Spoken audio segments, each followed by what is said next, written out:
Donald J. Trump is calling for a total and complete shutdown of Muslims entering the United States until our country's representatives can figure out what the hell is going on. Welcome to another episode of Conversations for Peace. I'm Barry Simon, and it's been a real thrill to be presenting these programs to you. And I really want to thank you for the comments and videos you've been sending in. So keep those comments and videos rolling our way. Today's episode is mostly focusing on the Muslim community here in the U.S. and how it's perceived and how it might like to be perceived here in the U.S. The news recently has shifted. We have a president that seems to like to spew hatred and division.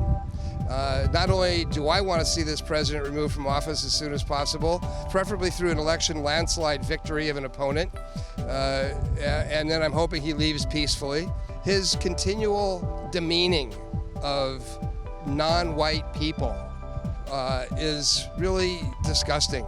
There's no room for it, and it's my intention through, believe it or not, Conversations for Peace, that we can come to some renewed awareness of a future that works for everyone, not just some people, but a future that works for everyone, where everyone is heard, everyone is respected. Yes, we have differences of opinions, we have cultural differences that can be appreciated for the beauty that those different cultures bring to the world. And as America always being a beacon of possibility in the world, I pray that soon our country is seen as a beacon of possibility and hope for all again. So a few years ago, I was introduced to this terrific young man, Jihad Turk. He was working with an Islamic studies program at that time, and we were recently able to reconnect and talk about the Islamic situation and how Muslims are treated in this country and perhaps some misconceptions. Let's hear from Jihad. One of the challenges of Islam in America is that we are only 1% of the U.S. population, according to a recent Pew study, about 3.3 million American Muslims. And we come from so many different places of national origin, and according to Pew also, we're the most ethnically and racially diverse religious community in the United States. Our story, however, as told through the news, is more monolithic. It portrays Muslims as being only related to conflict and violence and terrorism. And so that's not how we see ourselves. That's not the story of our communities. A third of American Muslims are African American. Think of Muhammad Ali or Kareem Abdul-Jabbar. Those individuals represent a third of the American Muslim community, but that's not what you think of when you think of Islam in the world or Islam in America. And there's a verse in the Quran that says, you know, God created you, humanity, from a single pair of a male and a female and made you into nations and tribes so that you may get to know one another, not that you may despise one another. What's interesting is that Jihad and our next person that we'll be speaking with, Ani Zonneveld, neither of them, quote unquote, look Muslim. So they don't necessarily have the same experience walking down the street that somebody in a full hijab would have. And we'll also be hearing from some of the women at a sorority that have that experience and do wear the hijab. So depending on how they present themselves, they experience the world differently, and the world actually responds to them very differently as a result. Now, I'll tell you a story. When I was 18 years old, I was in the Midwest in Illinois, very country. And I was on a small plane, and sitting beside me was an elderly woman. And we had a really nice conversation. And then we were about to part ways. And then she turns to me and says, "Oh, you seem like a really nice young lady. You know, what church do you go to?" And I was hesitating a bit. And I said, "Well, I'm Muslim." And then she goes, "I've never heard of that church before." That's in my mind all the time. You have that America, and then you had the 9/11, and then all they knew was terrorists, Muslim Islam terrorists. And then you have the headlines all the time, and it's unfortunate that the media plays a very big role in demonizing Muslims. You know, oftentimes when they do have a counter narrative, they don't interview a progressive Muslim because I'm not Muslim enough for them, because I don't wear a hijab. And so they would always go to the obvious-looking Muslim, and that would be a woman with a hijab or a man with a beard and with an accent. You know, got to have that accent to be a legitimate Muslim. There was a study done on the news coverage when there's a violent act that involves a Muslim in New York Times, and when there's a Muslim nexus to any act of violence, it's covered 486% more than if it's a non-Muslim that's involved in the same similar kind of act of violence. Yeah. So it's just, you know, it's a challenge trying to get the media to cover the American Muslim narrative in a way it's not related to violence and conflict.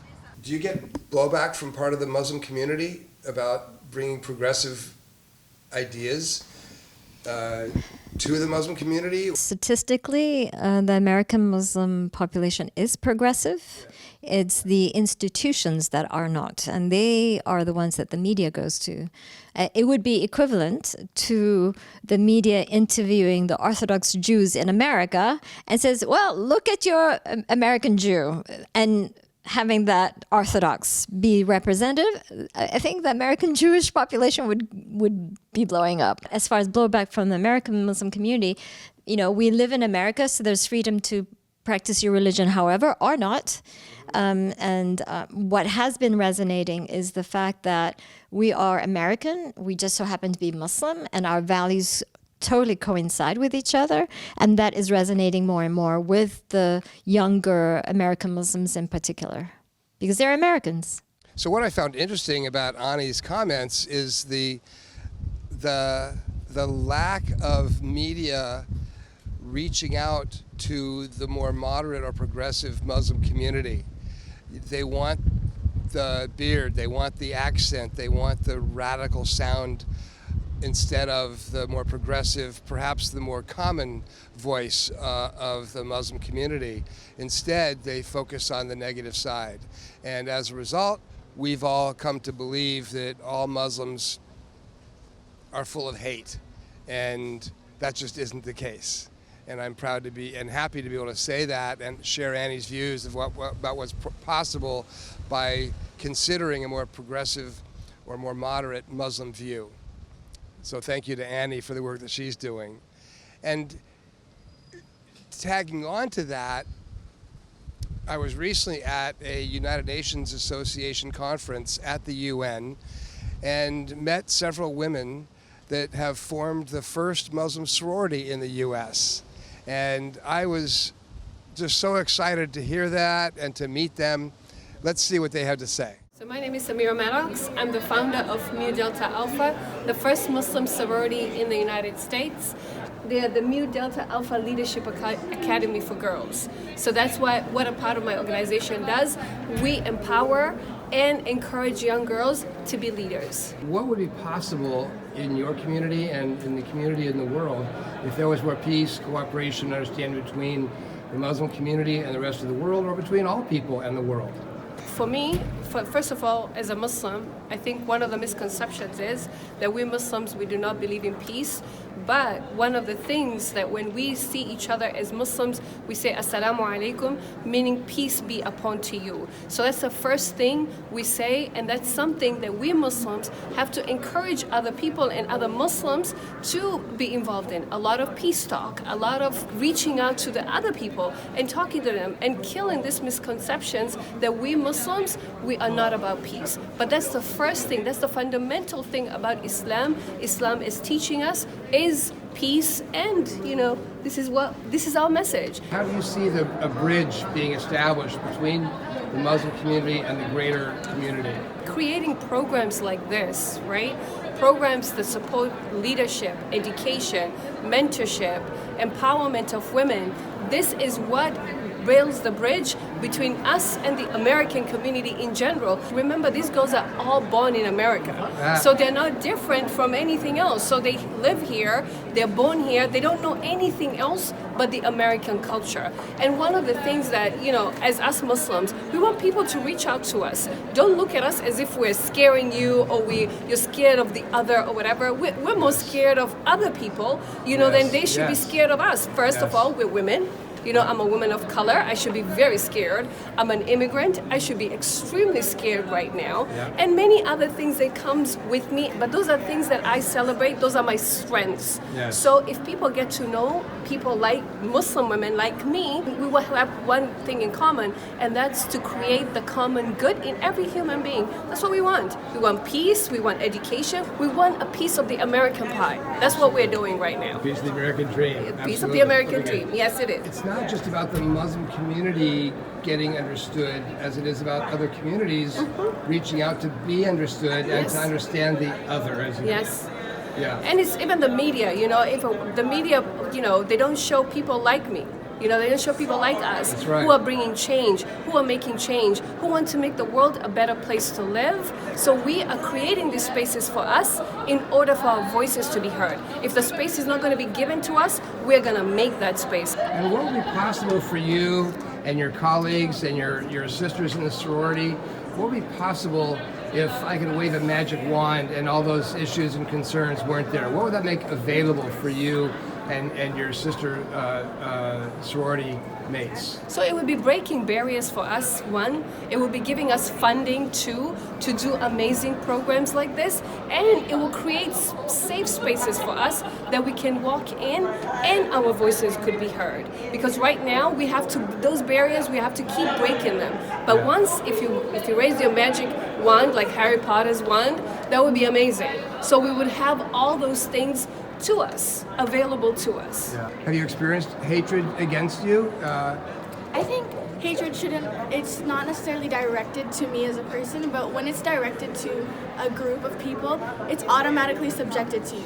So if I was out with a group of Muslims and one person said something about one of the Muslims in my group, I automatically feel subjected to that comment because I am one of them. Yes. So the way the media portrays our religion makes me feel subjected to the hate because I am a part of them. I am Muslim. We're all one big family, one big tribe. So no matter what happens, we're all affected by it equally. So we should be drinking more tea and having great conversations. That's what we should be doing. That's it. More Yes. tea, more conversations, and we can conversations. all get along better if we Yes. actually took a little bit of time Yes. to know who the other is. Yes. What sort of startled me, what I learned a little bit throughout this episode, is how I have been led to believe certain things as a result of the media and my own perceptions and judgments and opinions about the Muslim community and the good and the bad. And I was happy to realize that many of my own views and opinions were misconceptions, and they were ill-conceived and had no real basis.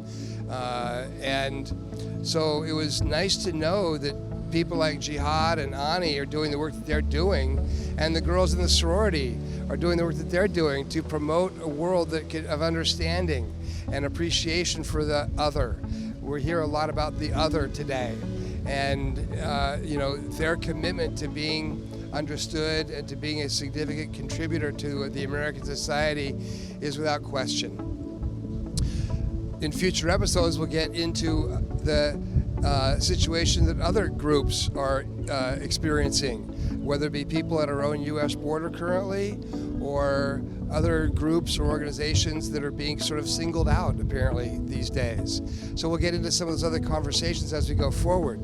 Meanwhile, I invite you to get on the phone to call your congressmen and your representatives, express your views on how you feel we could create a better society, and please send your comments or your videos to us here at conversationsforpeace@gmail.com or to our website, conversationsforpeace.com.